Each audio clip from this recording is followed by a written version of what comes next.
The Nightmare Omicron predictions won't happen. Let's have a look. Hello everyone, Florian.Heise here, and welcome to another episode of HeiseSays. Grab your stein of coffee. Let's have a look at this article from news.com.au discussing, well, the nightmare predictions that Omicron is just going to go crazy here in Australia. So, Dr. Nick Coatsworth has again waded into the Omicron debate, responding to the Australian Medical Association and weighing in on the latest day of coronavirus advice from the public health officials. Earlier this month, Australia's former Deputy Chief Medical Officer criticised irresponsible medical commentators for increasing fear among the Australian population regarding the Omicron outbreak. Concern over the emerging strain has grown in recent days after New South Wales registered record-breaking case numbers 2 days in a row. The state has vaccinated almost 95% of its over-16 population. Appearing on the project on Wednesday night, Dr. Coatsworth was questioned by host Hamish McDonald and Lisa Wilkinson that they later brought up the lack of mask mandates in New South Wales. We're just a couple of days away from Christmas. You've seen those numbers in New South Wales. They're going to go through the roof. People's Christmases are being destroyed, because that is the state where there's no mask mandate, Wilkinson said. I think Wilkinson is overestimating the actual impact that masks can have, everyone. I mean, they do make an impact. They're not completely useless, but they're not, they're going to slow the spread slightly. And, hey, it's a low-cost intervention on the government's behalf. They can, tell everyone to wear these bloody things. Doesn't cost them anything. And you get the R value down slightly, a couple percentage points.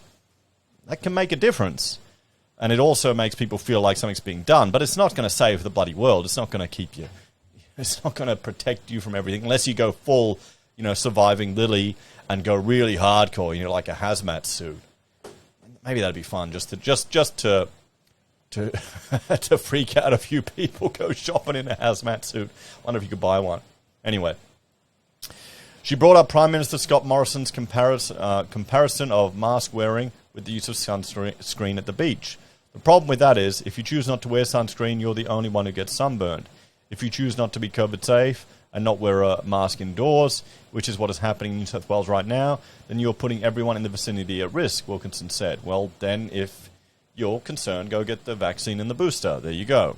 Or if you're really concerned about getting the infection from someone without a mask, or even with a mask, go and get yourself a proper, fully sealed mask, wear goggles, put cream around it to seal it up, go full-on hardcore glove up, and be a complete freak. Okay, you can do that. We're free to do that now. And don't shame anyone if they want to do it.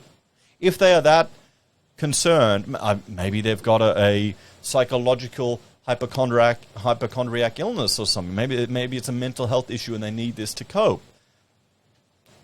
Let them do it. There's another option. Anyway, has Wilkinson hit the wall yet? She probably has. Isn't it a no-brainer? Let's unpack it a little bit, Lisa, said Dr. Coatsworth. So, I think that, independent of the analogy, what we want to do is help people make their own decisions, good decisions about how to protect themselves and others. With regard to the numbers, though, it needn't be about case numbers now. It has to be about hospitalisation, Lisa. Because if it's not, we're basically moving nowhere since 2020. Finally, the government and the experts are starting to catch up with stuff that we talked about years ago. And I do think we need to move forward, focus on hospitalisations and making sure our health system is robust and resilient, which so far it turns out to be. I think you have to tell that all the people whose Christmas in New South Wales in particular are being ruined. Wilkinson shot back. It hasn't been ruined. Whose Christmas has been ruined? She brought up the latest Doherty Institute modelling. Well, weren't they completely wrong last time? Which controversially warns the country could see up to 200,000 cases a day by late January without new restrictions being imposed. Mr. Morrison and Chief Medical Officer Paul Kelly both brushed off the worst-case scenario on Wednesday. While modelling is an important tool to help guide decision-making, it is just one of a range of tools that cannot be viewed in isolation. Modelling helps to prepare for all scenarios and to mitigate risks associated with the pandemic, Professor Kelly said. A preliminary scenario of many being considered to help inform decision-making presents one of the worst cases of all possible scenarios, including assumptions that the Omicron variant is as severe as the Delta variant and absence of hospital surge capacity, a highly limited booster program, no change to baseline public health and social measures, and an absence of spontaneous behavioural change in the face of rising case numbers. Dr. Coatsworth certainly concurred with that opinion. Well, I would, again, take a step back and refer to what Paul Kelly said today. He said, that is an extraordinarily unlikely scenario, to the point that perhaps it should never have been entered into the model. When you leak numbers like that without context, it's very damaging to community opinion. You know, of course, people are going to be afraid about that, but it's just not going to happen. That's the concern. I mean, this is the thing. In some ways, the media has blown this out of proportion. It has really worked up the fear in the public. People are afraid. There are people there who are genuinely really scared about this. Maybe we need to start teaching Stoicism at school, everyone. What do you think? The Vice President of the Australian Medical Association, Dr. Chris Moe, is on the other side of the fence from Dr. Chatsworth and believes governments aren't doing enough. Of course not. He also called on the state to reintroduce indoor mask mandates. The AMA is pleading with the government across Australia, state and federally, to really take a precautionary approach to this and get in front of this, he told the Today Show on Wednesday morning. And that means simple things like masks and some use of QR codes and some density limits just to slow this thing down while we get more data. So he's just worried about the potential, the unknown factor of Omicron. That's what it sounds like from what he's saying there. That makes sense. I'm hopeful, knock wood, that it'll be fine.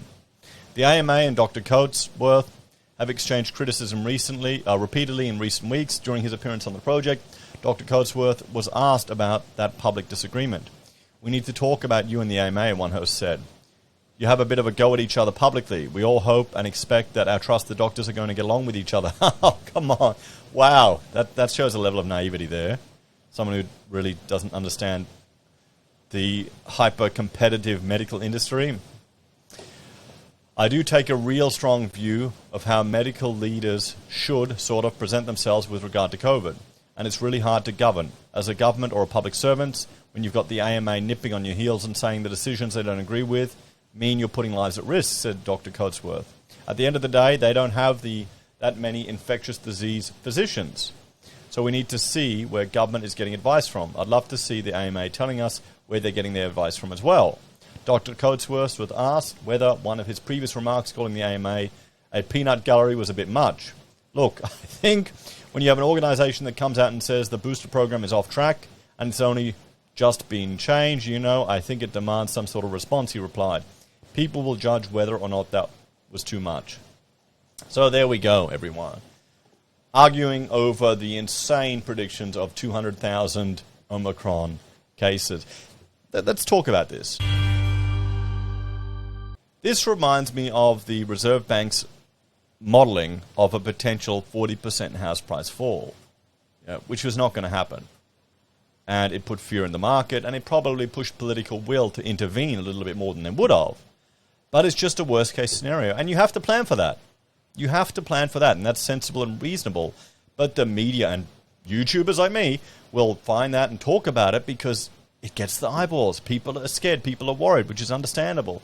But we need to look at it with a healthy dose of skepticism. Now, I want you to look at this video about a sensible chief health officer here in Queensland saying that, spreading of Omicron is inevitable, guys. And it's part of it becoming endemic. Finally, some common sense. It's only taken them 2 years. I think another 6 months to a year. Take care.